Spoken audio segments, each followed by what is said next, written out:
Ketua umum nggak, kalau ketua umum kan ada peraturannya, mesti 5 tahun pengurus.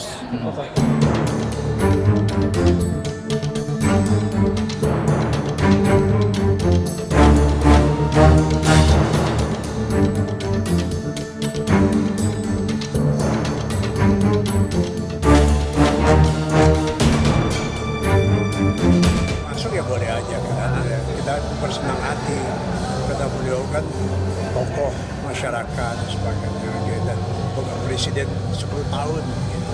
Saya kira wajar kalau kita bersenang hati. Kalau untuk jadi calon Ketua umum nggak, kalau ketua umum kan ada peraturannya, mesti 5 tahun pengurus. Berarti Pak Bahlil kira-kira masuk nggak Pak? Dia sudah pernah 5 tahun di pengurus ya. Oh sudah.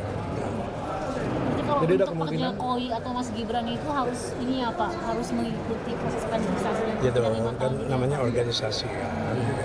apakah mungkin dia bisa merubah peraturan? Ya mungkin saja kalau mau.